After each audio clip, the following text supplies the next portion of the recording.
open the last page of this PDF. And in this, there are certain examples for the number of signals. And in these examples, see the first example, that is tertiary butylamine. Now in this example, there is an proton or the hydrogen atom attached to the nitrogen atom, and the proton which is present or attached to the carbon atom. ठीक है.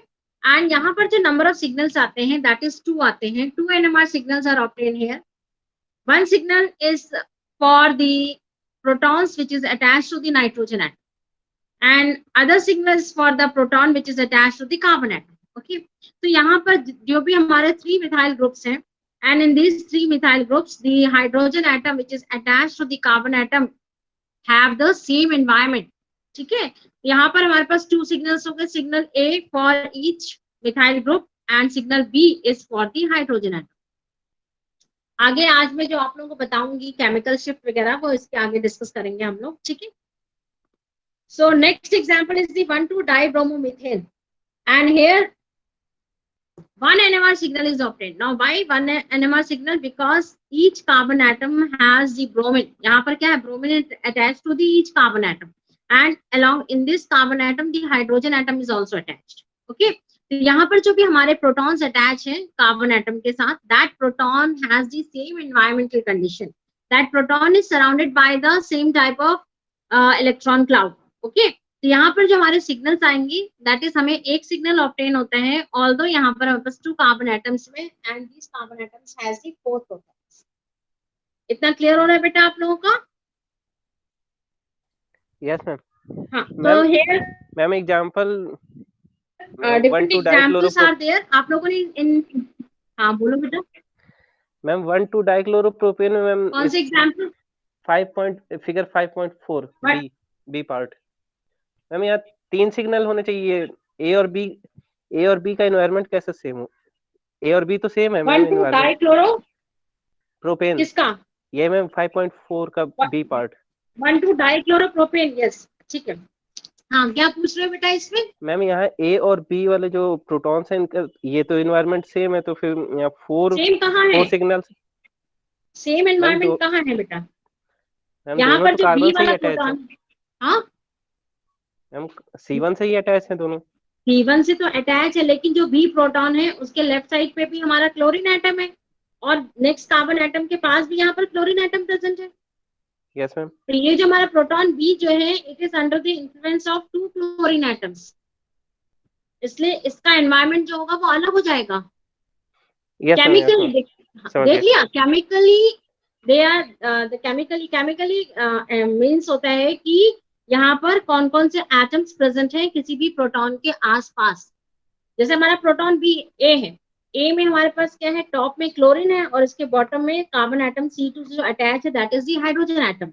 यहाँ पर हमारे पास क्या है? Environment अलग है, एक तरफ क्लोरीन एटम है, एक तरफ हाइड्रोजन एटम है. समझ रहे हो बात मेरी? यस मैम, समझ गया मैम. क्लोरीन है. Yes ma'am. Okay. So same way ये सारे एग्जांपल्स आप लोग बेटा देख लीजिएगा ना. लास्ट क्लास में मैंने कहा था, पता नहीं तुम लोगों ने पढ़ा कि नहीं पढ़ा. एंड अगर किसी भी एग्जांपल में कोई भी डाउट हो तो हमसे पूछ लेना. ओके. इतना क्लियर है? Yes ma'am. मानसी, आज जो मैंने आपको पीडीएफ सेंड किया है, इंस्ट्रूमेंटेशन वाली ओपन करना पहले. First we will discuss the instrumentation and after that chemical shift. So today we'll see the instrumentation of NMR. Now in the NMR, that is a nuclear magnetic resonance, in presence of magnetic field, there is a resonance of the nuclei, that is the motion or the spin of the nuclei. Okay, precessional frequency, precessional motion of the nuclei takes place.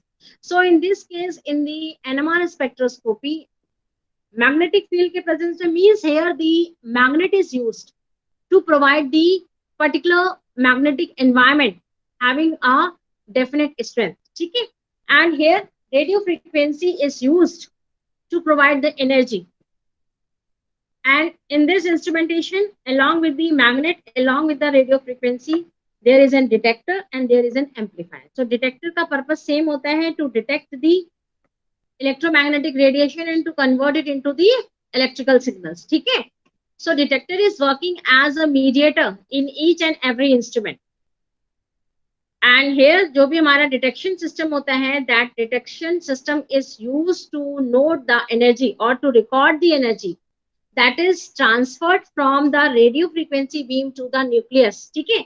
So in this case, in the NMR spectroscopy, यहाँ पर either we make the strength of the magnetic field constant or the radio frequency constant. ठीक है? एक चीज को हमें constant रखना होता है and दूसरी चीज को हमें उसकी जो स्ट्रेंथ होती है या उसकी एनर्जी होती है उसको हमें वेरी करना पड़ता है. Okay, so in this case the magnetic pole, the radio frequency is make constant. जो एनएमआर रेडिएशन जो इरेडिएट होती है सैंपल के ऊपर, दैट इज कांस्टेंट. एक फिक्स वैल्यू के एनएमआर रेडिएशन को इरेडिएट किया जाता है सैंपल पे, और जो मैग्नेटिक स्ट्रेंथ होती है इट इज चेंज्ड. ठीक है, because to change the magnetic field it is very easy in comparison to changing the radio frequency energy. Clear है इतना? So in the instrumentation of NMR, generally जो radio frequency use होती है that is having the frequency of 60 megahertz or megacycles per second. ठीक है? So this much amount of energy is made fall on the sample. Now see in the diagram, second diagram आप लोग देखिएगा next page पे. So in this diagram, there is a magnet pole. Now magnetic pole means here the magnet is placed to provide the magnetic field, to provide the particular strength of the magnetic field. Now there is a sample tube, and that sample tube is made up of the glass. Okay, so sample tube means it is a cuvette. It is a tube which is used to store, which is used to place the sample. ठीक है, यहाँ पर जो material use होता है, that material is glass. So glass is used for making a sample tube, and this sample tube is placed between the magnet. Okay, so there is a space for placing the sample tube between the magnet, having a fixed strength, having a particular strength of the magnetic field, and यहाँ पर जो radio frequency, अब ये जो हमारी sample tube होती है, that sample tube is surrounded by the coil. तो यहाँ पर see in the diagram, there is a coil in the middle, in coil which is surrounding the sample tube. Now this coil which is surrounding the sample tube is used to provide the radio frequency. ठीक है, यहाँ पर इस coil के हद से हमें particular strength की radio frequency provide की जाती है for the sample. तो एक fixed strength of the radio frequency और fixed energy of the radio frequency is irradiated or made fall on the sample tube. sample tube में irradiate होगी, radio frequency hit करेगी sample tube को, and that energy is absorbed by the nuclei of an atom which is present in a sample. Okay, तो यहाँ पर देखिए जो minimum amount of field strength जो हम लोग provide करते हैं, that is 14,092 Gauss is the strength of the magnetic field, and 60 megacycle per second is the strength of the radio frequency. अब यहाँ पर हमें क्या होता है कि अगर 14,092 Gauss पे न्यूक्लियाई स्पिन नहीं कर रही है, तो small magnet is placed along with the large magnet. ठीक है, ये जो हमारे मैग्नेट पोल है इनकी स्ट्रेंथ अभी तो फिक्स है, 14,092 Gauss is the strength of the magnetic field. और अगर उस पर्टिकुलर 14,092 Gauss में और 60 मेगाहर्ट्ज साइकिल्स में 60 megahertz cycles per second frequency पे न्यूक्लियाई रेजोनेट नहीं करती है, तो यहाँ पर मैग्नेटिक फील्ड की स्ट्रेंथ को इंक्रीज कर दिया जाता है. And how the magnetic field strength is increase? It is increase by placing a small magnet along with this magnet pole. ये समझ में आ रहा है बेटा आप लोगों को? Yes ma'am. ओके, सो यहाँ पर क्या होता है, जैसे ही न्यूक्लियाई रेजोनेट करेगी, there is a detector, that is the radio frequency receiver, that detects the resonating, that detects the signals, and that signal is converted into the electrical, यानी कि NMR electromagnetic signals जो हैं वो हमारे electrical signals में convert होते हैं with the help of the detector. Detector का purpose हमारा क्या होता है? To detect the signals given by the, detect the radio frequency given by the nuclei. Okay, and that to convert it into the electrical signals. And after that there is a recorder records the signals that is output is given in the form of spectrum, graph के form में, and that is shown either on the screen और कभी कभी pen recorder होता है तो chart papers पे जो होती है recording, that is recorded on the paper and it is shown in the form of printout. ठीक है, इतना क्लियर है तुम लोगों का? Yes, ma'am. So this is the instrumentation for the radio frequency or for the NMR spectroscopy. Now यहाँ पर देखिए जो मिनिमम एनवायरमेंटल कंडीशन होगी प्रोटॉन की, उसमें प्रोटॉन रेजोनेट करता है, and if the proton is surrounded by more electronegative atom, so more electronegative atom की टेंडेंसी क्या होती है? To attract the electron cloud toward itself. तो जब कोई भी मोर इलेक्ट्रोनेगेटिव एटम जो है इलेक्ट्रॉन क्लाउड को अपनी तरफ अट्रैक्ट कर लेता है, तो प्रोटॉन जो होता है, हाइड्रोजन एटम जो होता है, वो क्या हो जाता है? It is at that condition the hydrogen atom is not protected by the electron cloud. Okay, तो जब हाइड्रोजन एटम इलेक्ट्रॉन क्लाउड से प्रोटेक्टेड नहीं होता है, उसको हम लोग एक वर्ड यूज करते हैं, डी शील्डिंग, आगे मैं बताऊंगी. तो उस केस में क्या होता है? हाइड्रोजन एटम जो है मिनिमम एनवायरमेंटल कंडीशन में ही प्रोटॉन जो है वो न्यूक्लियाई स्पिन कर जाती है. ठीक है, and if the hydrogen atom is surrounded by more electron cloud, then large amount of energy is required to resonate the nuclei. इतना क्लियर है आप लोगों का? Yes, ma'am. Okay. So this is the instrumentation of the NMR. Now next we take the chemical shift, which is very important in the NMR spectroscopy. Beta, open the next video.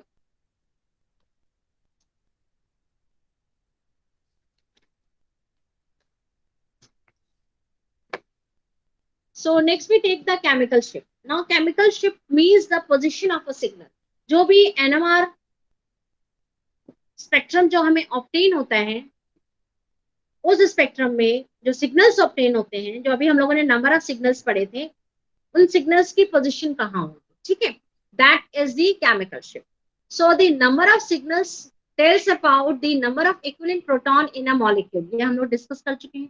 Means जितने number of signals हमें मिलेंगे, उसका मतलब है उतने ही equivalent proton है. Equivalent proton का मतलब होता है उतने ही टाइप ऑफ प्रोटॉन्स होंगे, सेम एनवायरमेंटल कंडीशंस में प्रेजेंट होंगे. ओके, सो जो भी सिग्नल्स की पोजीशन होती है, that help us to know the nature of the proton, means which type of proton is present, whether it is an aromatic proton, means a proton which is present in an aromatic compound, or the proton which is present in an aliphatic compound, simple compound में है, proton which is present in the acetylenic compound, double bonded में है, vinylenic compound है. ठीक है, और adjacent to some more electronegative atoms के adjacent group में प्रेजेंट है. जैसे जो अभी क्लोरो वाला जो 1,2 डाइक्लोरोप्रोपेन वाला एग्जांपल जो हम लोगों ने डिस्कस किया था, है ना, जो प्रोटॉन बी था, that proton B was present in the that was present between the two more electronegative atom, that is chlorine.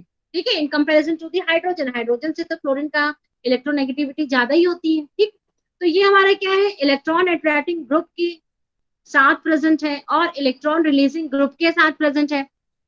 So ये जो है, that is with the help of the signal we comes to know the environmental condition of the proton.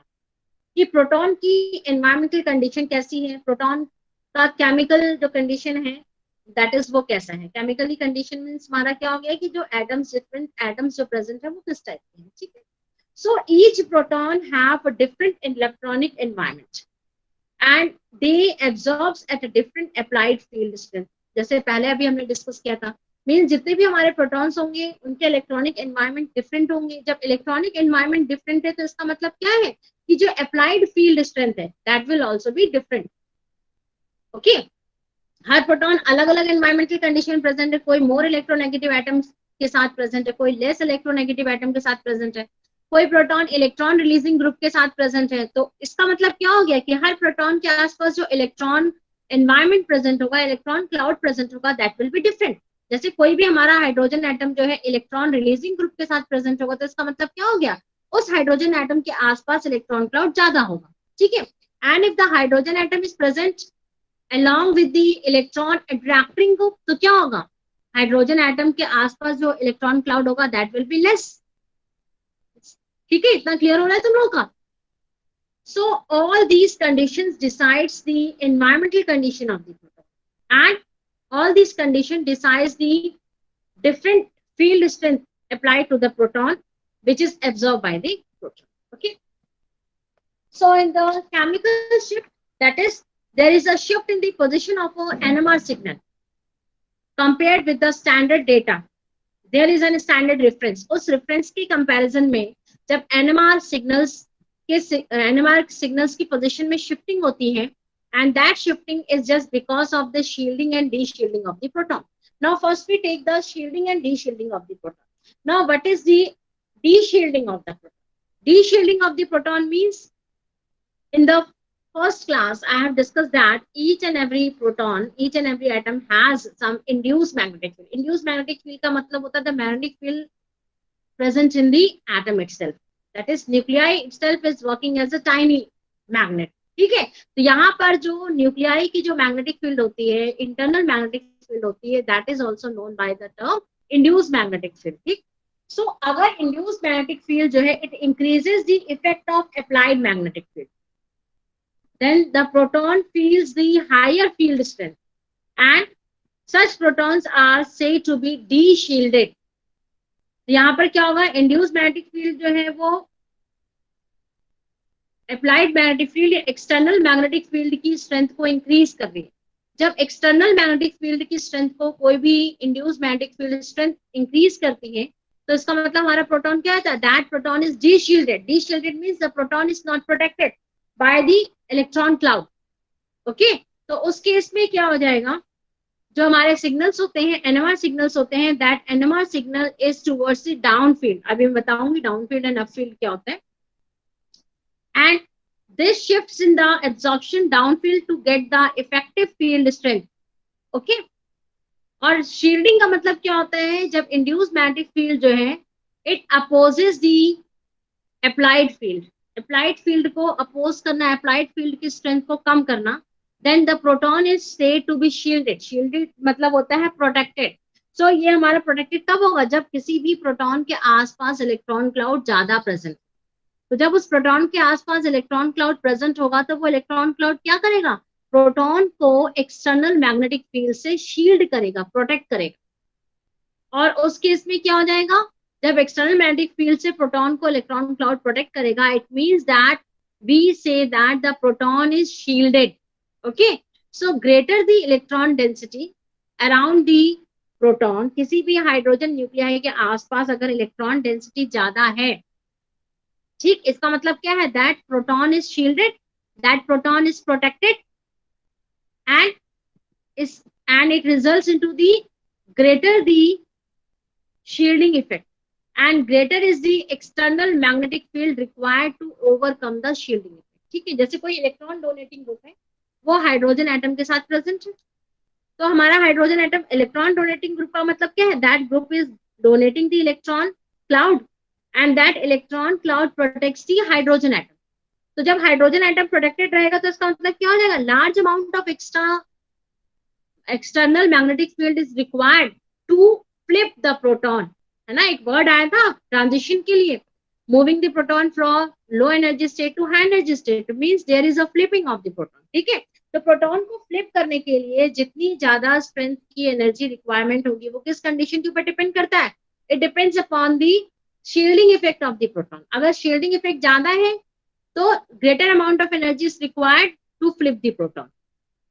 और अगर proton deshielded है, deshielded कब होगा, when the electron withdrawing group is present along with the proton. है ना, neighboring in the neighboring of the proton, hydrogen atom के साथ neighbour में इलेक्ट्रॉन विथड्रॉइंग ग्रुप प्रेजेंट है, तो वो क्या करेगा, इलेक्ट्रॉन क्लाउड को अपनी तरफ अट्रैक्ट कर लेगा, जिसकी वजह से जो हाइड्रोजन एटम होगा, that hydrogen atom is not protected and we use a word deshielding, deshielded. ठीक है, so when the proton is de-shielded then less amount of external energy is required to flip the proton or to resonate the nuclei.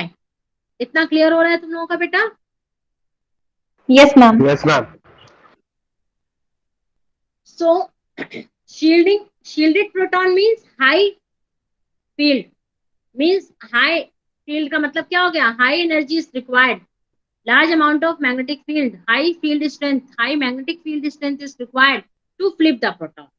Okay, and de-shielded proton का मतलब होता है low field, down field, means less amount of external magnetic field is required to flip the proton. So this is the shielding and de-shielding. और इसी de-shielding और shielding effect के ऊपर ही हमारा chemical shift depend करता है, means position shifting in the position of the NMR signals with respect to the reference. अब यहाँ पर TMS जो होता है tetramethylsilane, that tetramethylsilane is the reference which is used. Okay, so in the यहाँ पर आप लोग जरा नीचे जो डायग्राम दिया हुआ है for this is the, उसी में ही, हाँ इसमें देख लीजिए. So in this case, this is the NMR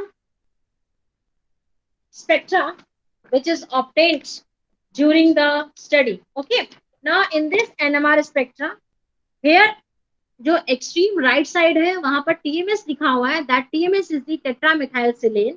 Tetramethylsilane is a compound where at the center silicon is present and along with the silicon 4 methyl groups are present. तो यहाँ पर 12 number of protons कितने हो जाएंगे? 12 हो जाएंगे. ठीक है. And these 12 number of proton means ये जो हमारे protons हैं, these protons have the same environmental conditions. यानी कि each and every proton is surrounded by the one hydrogen atom is surrounded by the every next hydrogen atom. तो यहाँ पर क्या है? हाइड्रोजन एटम के अलावा कोई भी दूसरा ग्रुप प्रेजेंट नहीं है.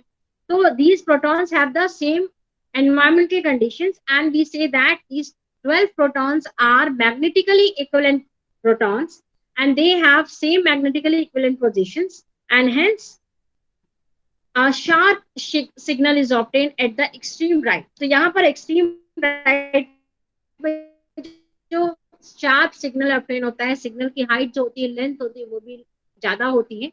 and यहाँ पर जो NMR सिग्नल्स को जो हम लोग मेजरमेंट करते हैं, यूनिट जो होता है दैट इज डेल्टा वैल्यू होती है या टाउ वैल्यू होती है, डेल्टा और टाउ. ठीक है. सो यहाँ पर TMS में अगर हम लोग डेल्टा वैल्यू के टर्म्स में मेजर करते हैं तो हम लोग क्या बोलते हैं? Zero delta. Zero delta means किसके लिए आता है? ये टेट्रामेथाइलसिलेन के लिए. ओके. और जब हम लोग वहां से लेफ्ट हैंड साइड की तरफ मूव करते हैं तो वैल्यू हमारी कैसी होगी? 1 2 3 4 5 6. तो अगर हमारा 1 डेल्टा आ रहा है, 0 0 1 2 ऐसा आ रहा है, तो हमारा क्या है? 1 डेल्टा मतलब क्या है? That field is more nearer to the TMS. और TMS के नियरर का मतलब क्या है? The proton is shielded. Okay. और इसको हम लोग क्या बोलते हैं? Highly shielded signal. Up field. Up field का मतलब हो गया the signal near to the TMS, the signal near to the reference and here the proton is shielded. Okay. अब यहाँ पर हमारा क्या हो जाएगा? जैसे जैसे हम लोग डेल्टा वैल्यू से दूर मूव करते रहते हैं, 1 10 जो हमारा 10 वैल्यू है, 9 वैल्यू है, ये हमारा, इसको हम लोग क्या बोलते हैं? As the signal move away from the reference, away from the TMS signal, we say that it is a down field signal. और उसको हम लोग क्या बोलते हैं? डाउन फील्ड सिग्नल्स और deshielded signal. Deshielded का सिग्नल का मतलब हो गया प्रोटॉन जो है वो प्रोटेक्टेड नहीं है. That proton is surrounded by more electronegative groups. Okay. More electronegative atom. तो जब कोई भी हाइड्रोजन एटम जो है मोर इलेक्ट्रोनेगेटिव एटम से सराउंडेड होगा तो हमारा क्या हो जाएगा? Electron cloud will be shifted towards the more electronegative atom and hydrogen is D shielded, proton is D shielded. ठीक है. तो डाउन फील्ड का मतलब होता है कि यहाँ पर हाईली इलेक्ट्रोनेगेटिव एटम्स प्रेजेंट है जिसकी वजह से प्रोटॉन जो है वो हमारा डी शील्डेड है और सिग्नल जो होगा that will be away from the TMS. Okay. And up field का मतलब हो गया the proton is shielded and the signal will be nearer to the TMS. इतना क्लियर है आप लोगों का बेटा? Yes, ma'am. Okay. So there are two units to measure the NMR signals. One is the delta value and another one is the tau value. Now tau value is just opposite of the delta value. That is tau equal to 10 minus delta. और delta value is referred in parts per million. ppm में हम लोग delta value को refer करते हैं. Unit जो है that is ppm. Okay. So here parts पर मिलियन. अब अगर हमें टाउ में मेजर करना है तो देखिए डेल्टा, 0 डेल्टा मतलब 10 टाउ. ठीक है. तो TMS सिग्नल अगर डेल्टा वैल्यू के टर्म्स में लिखोगे तो 0 डेल्टा लिखोगे और टाउ वैल्यू के टर्म्स में लिखेंगे तो हम लोग क्या लिखेंगे? 10 लिखेंगे. So tau equal to 10 minus delta. जब हम लोग टाउ वैल्यू अगर हमें कैलकुलेट करना है तो हमारा क्या हो जाएगा? 10 माइनस डेल्टा. यानी कि डेल्टा का 0, टाउ का 10, डेल्टा का 1, टाउ वैल्यू का 9, डेल्टा का 2, टाउ वैल्यू का 8. ओके. और जहां पर डेल्टा वैल्यू हमारी 10 आती है इसका मतलब हमारे क्या हो गया? Tau value will be 0. इतना क्लियर है?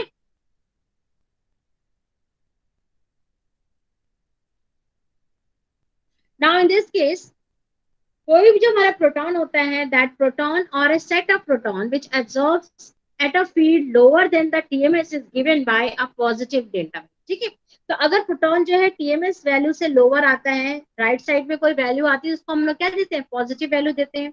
और लेफ्ट साइड यहाँ पर टीएमएस के राइट साइड में जो हमारी वैल्यू आएगी जीरो के बाद, उसको हम लोग माइनस साइन से रिप्रेजेंट करते हैं। ठीक है, -1, -2, -3।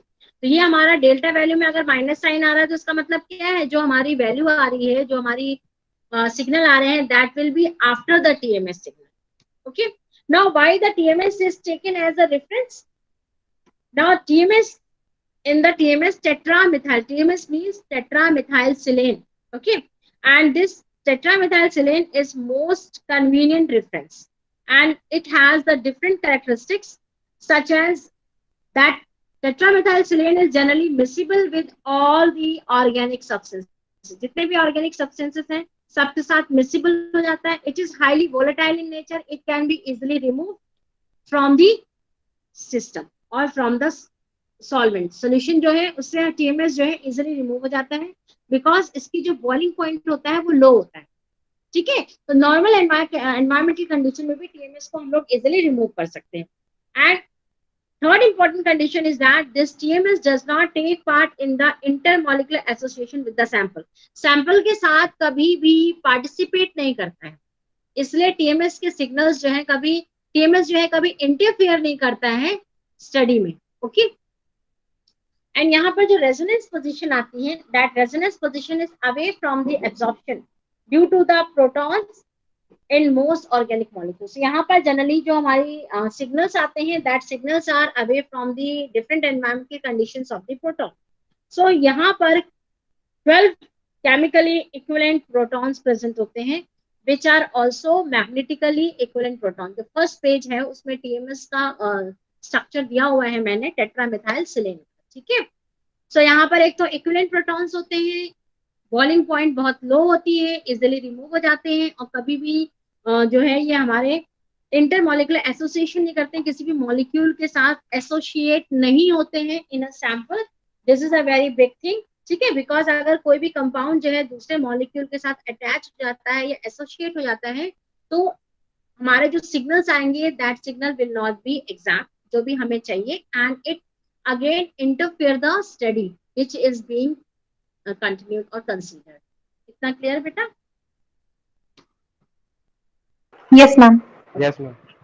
So this shifting in the signals, so there is a method to calculate the delta value in ppm. Now for calculating the frequency, we have the delta value equal to frequency of the sample minus frequency of the TMS। sample की कितनी frequency आई है और TMS की कितनी frequency आई है upon operating frequency। Operating frequency means जो भी जिस पर्टिकुलर फ्रीक्वेंसी पे स्टडी कंटिन्यू की गई है। ठीक है, जैसे 60 megahertz is the common operating frequency, कई इंस्ट्रूमेंट में 75 मेगाहर्ट्ज है, कई में 90 मेगाहर्ट्ज है, तो जो इंस्ट्रूमेंट होता है that in that operational frequency is also given. ठीक है, सो यहाँ पर ऑपरेशनल फ्रीक्वेंसी हम लोग पुट कर देंगे and from this we will get the delta value. और यहाँ एग्जांपल भी दिया हुआ है in the PDF, that is if the absorbed frequency shift from TMS is 250 Hertz, the operating frequency of the instrument is 100 megahertz. ठीक है, यहाँ पर 100 megahertz is the operating frequency. Then we have to find out the chemical shift. So in this case 250 Hertz, और यहाँ पर megahertz है तो उस मेगाहर्ट्ज को हम लोग हर्ट्ज में कन्वर्ट करेंगे। 100 मेगाहर्ट्ज है, 100 मेगाहर्ट्ज को हर्ट्ज में कन्वर्ट करेंगे तो उसको 10 to the power 6 से मल्टीप्लाई कर देंगे। So here 250 hertz upon 100 into 10 to the power 6 hertz, and यहाँ पर here we get the 2.5 into 10 to the power minus 6, और ये minus 6 किसको रिप्रेजेंट करता है? ppm को। ओके, जो हमारा minus 6 है इससे मल्टीप्लाई हो जाएगा 10 to the power 6 से, and it will give the ppm value. So in this case 2.5 ppm is the delta value which is obtained. Okay, तो 2.5 ppm मीन्स हमारा, अगर हम लोग जो अभी मैंने आप लोगों को स्पेक्ट्रम दिखाया था for the NMR, in that if we see the 2.5 ppm means nearer to the TMS. Delta value 2.5 आ रही है तो टीएमएस की डेल्टा वैल्यू क्या है? 0 है। ओके, तो 0, 1, 2, 2.5. So this delta value is quite upward field. Okay, इतना clear है? Downward field हमारा क्या होता है? Away from the TMS signal. Is that clear? Yes, ma'am. So this is the chemical shift, or in the chemical shift after that, there is a calculation. आगे move कर लो बेटा इसको, और आगे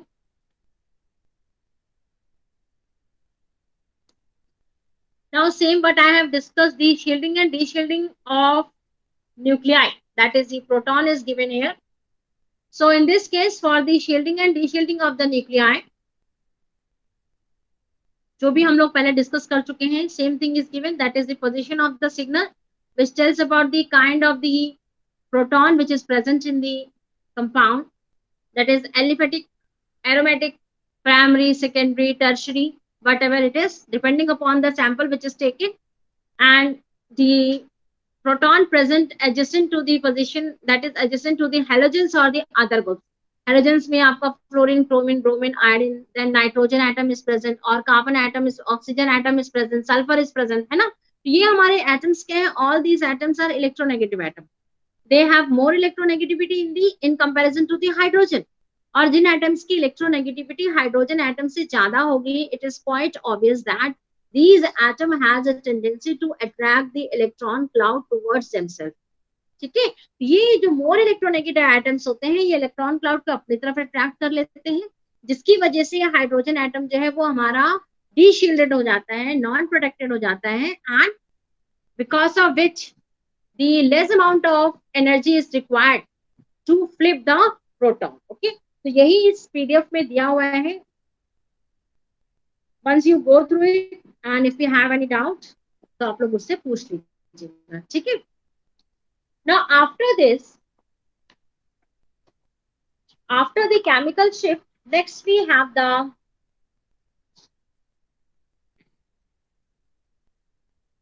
factors affecting the chemical shift. What are the different factors which affects the chemical shift? Okay.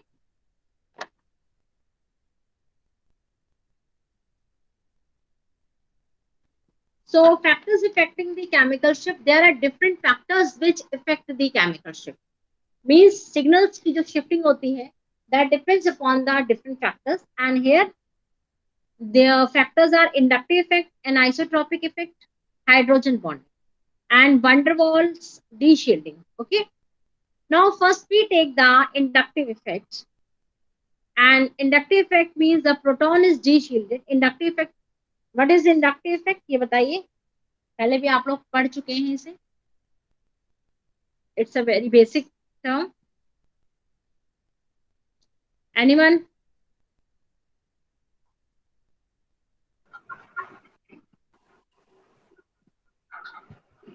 Ma'am जो positive influence होता है charge का उसे कहते हैं, मतलब Inductive effect means the shifting in the this is also known as the electronic effect, है ना? Comes under the category electronic effect or the displacement of the electron. Okay, so there is a displacement of the electron because of the presence of the different electronegative atoms in a compound. Okay, so जैसे अगर कोई भी हमारे पास compound है, if we have the one fluoropropane, so one fluoropropane में हमारा क्या है, fluorine group is present in first carbon atom, और उसके fluorine group means fluorine atom is present, and that fluorine atom has a tendency to attract the electron cloud towards itself. तो ये जो हमारा fluorine atom होगा, this fluorine will get a slight negative charge, और जो carbon atom होगा, this carbon atom will get the slight positive charge. ठीक है, so that again because of the positive charge of the first carbon atom, it has a tendency to attract the electron cloud of the second carbon atom. ये हमारा क्या है, inductive effect है. Because of the shifting in the position of the electrons, the positive and negative charges arises on the different atoms. जो more electronegative atom होगा, that will get the negative charge. जो less electronegative atom होगा, that will get the positive charge. So this inductive effects plays a very important role, and here we have the plus I effect and the minus I effect. Now plus I effect का मतलब क्या हो गया, the electron releasing group is present, and minus I का मतलब हो गया the electron withdrawing group is present. समझ रहे हो? Now if the minus I effect is present, means electron withdrawing group is present, then proton जो होगा it will be de-shielded. Now proton is de-shielded if attached with an electronegative atom or group. कोई भी electronegative atom या group present है तो proton हमारा de-shielded हो जाएगा, means proton will not be protected by the electron cloud, and that more electronegative atom has a tendency to attract the electron cloud toward themselves. अपनी तरफ पूरा का पूरा इलेक्ट्रॉन क्लाउड अट्रैक्ट कर लेंगे, है ना। और जो प्रोटॉन होगा उसके आसपास कोई भी इलेक्ट्रॉन क्लाउड प्रेजेंट नहीं होगा। जब प्रोटॉन के आसपास इलेक्ट्रॉन क्लाउड प्रेजेंट नहीं है तो हम लोग एक टर्म यूज करते हैं डी शील्डिंग। ठीक है, तो उस केस में प्रोटॉन जो होगा वो क्या हो जाएगा, that will B D shielded, and when the proton is D shielded तो सिग्नल्स जो होंगे वो कहाँ ऑब्टेन होंगे, down field, away from the TMS. इतना समझ में आ रहा है बेटा आप लोगों को? Yes ma'am. पीडीएफ में देखो यहाँ पर एग्जांपल भी दिया हुआ है, greater the electronegativity of the atom और group greater is the deshielding and higher is the delta value. तो यहाँ पर first we take the example for the fluoroethane, and in the fluoroethane the fluorine is attached to one of the carbon atom, first carbon atom, and here we have the two signals, and in this signals जो signal A जो होगा that will be in signal A, जो हमारे carbon first carbon atom से जो proton attach होंगे that proton will be more deshielded, क्योंकि यहाँ पर हमारा क्या है, यहाँ पर directly this first atom first carbon atom के साथ जो प्रोटॉन है that are under the influence of fluorine directly, है ना। और सेकेंड कार्बन एटम के साथ जो प्रोटॉन्स है वो हमारे क्या है, उनका जो इफेक्ट होगा, फ्लोरीन का जो इलेक्ट्रोनेगेटिविटी का इफेक्ट होता है सेकेंड कार्बन एटम वाले प्रोटॉन के पास वो कम होगा। ठीक है, तो इसलिए यहाँ पर हमारे पास क्या है, सिग्नल ए, जो ए वाले जो प्रोटॉन्स हैं that are highly deshielded, and delta value जो आएगी that will be high. High delta value मतलब टीएमएस की डेल्टा वैल्यू क्या है, लो है, 0 है। High delta value means away from the TMS 9, 8, 10। ठीक है, और जो हमारी सिग्नल बी आएगा वहां पर प्रोटॉन जो होंगे डीशील्डेड होंगे लेकिन कम होंगे, और डेल्टा वैल्यू विल बी लो। जहां पर लो डेल्टा वैल्यू आ रही है इसका मतलब क्या है, जो सिग्नल आएगा जो स्पेक्ट्रम में ऑब्टेन होगा that will be near to the TMS, near to the tetramethylsilane. इतना क्लियर है? Yes ma'am. Okay, so in this case let's see the second example. यहाँ पर भी हमारे पास क्या है, क्लोरोइथेन है। तो यहाँ पर 2 NMR signals obtain होंगे, one is for the first carbon atom proton attached to the first carbon atom and another one is for the proton attached to the second carbon atom. तो जो A वाला जो होगा signal that signal will be away from the TMS, high delta value आएगी, और B वाला जो होगा that will be nearer to the TMS, low delta value आएगी। सो डेल्टा वैल्यू से हमें पता चलता है कि प्रोटॉन जो है वो कितना डीशील्डेड है। ठीक है, जहां पर लो डेल्टा वैल्यू वाली इसका मतलब ऐसे ये वाले जो प्रोटॉन्स जो हैं वो हमारे मोर इलेक्ट्रोनेगेटिव एटम से थोड़ा सा दूर पोजीशन पे हैं, और जहां पर हाई डेल्टा वैल्यू वाले इसका मतलब क्या है, ये वाले जो प्रोटॉन्स हैं that are near to the more electronegative atoms. ठीक है, यहाँ पर सिग्नल ए और सिग्नल बी के जो प्रोटॉन्स हैं उनकी जो एनवायरमेंटल कंडीशन है वो अलग अलग है। ए वाले सिग्नल की जो प्रोटॉन्स है वो they are more under the effect of the chlorine, and जो सिग्नल बी में की वजह से जो हमारे मतलब यहाँ पर जो सेकंड कार्बन एटम की वजह से जो प्रोटॉन्स होंगे उसकी वजह से जो सिग्नल आएगा, ये वाले जो प्रोटॉन्स है सेकंड कार्बन एटम्स के वो हमारे क्लोरीन एटम के इफेक्ट में कम है। इतना क्लियर हो रहा है बेटा आप लोगों का? Yes ma'am. सो जैसे जैसे as the distance from the electronegative atom increases the deshielding effect also diminishes.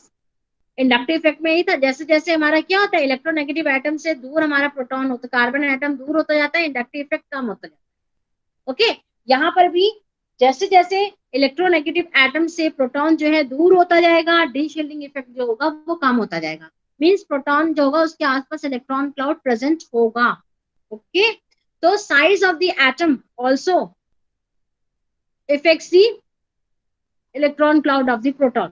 यहाँ पर जैसे हमारा फ्लोरोमीथेन है, फ्लोरोमीथेन में डेल्टा वैल्यू जो है 4.26 है, क्लोरोमीथेन में 3 है, ब्रोमोमीथेन में 2.82 है, आयोडोमीथेन में 2.16 है. अब यहाँ पर हमारा क्या है, fluoromethane means fluorine is more electronegative. तो यहाँ पर जो होगा, यहाँ जो प्रोटॉन्स होंगे that will be highly deshielded in comparison to the proton of the chloromethane. Then in the chloromethane the protons are more deshielded in comparison to the protons of the bromomethane. तो जैसे जैसे atom का size बढ़ता जाता है, electronegative effect कम होता जाता है, एंड वैसे वैसे जो हमारा डीशील्डिंग इफेक्ट जो होता है दैट आल्सो गेट रिड्यूस्ड, वो भी कम होता जाता है. इतना क्लियर है? Yes ma'am. ओके. सो अगर हमारा इलेक्ट्रॉन रिलीजिंग ग्रुप प्रेजेंट है, प्लस आई इफेक्ट अगर प्रेजेंट होगा तो proton is shielded, proton highly shielded होगा क्योंकि उसके आसपास इलेक्ट्रॉन क्लाउड प्रेजेंट होगा. और हाईली शील्डेड का मतलब हो गया कि जो टीएमएस वैल्यू होगी, जो डेल्टा वैल्यू होगी that will B low. Clear है इतना? Yes ma'am. ओके. सो आज के लिए इतना, इट्स इनफ फॉर टुडे.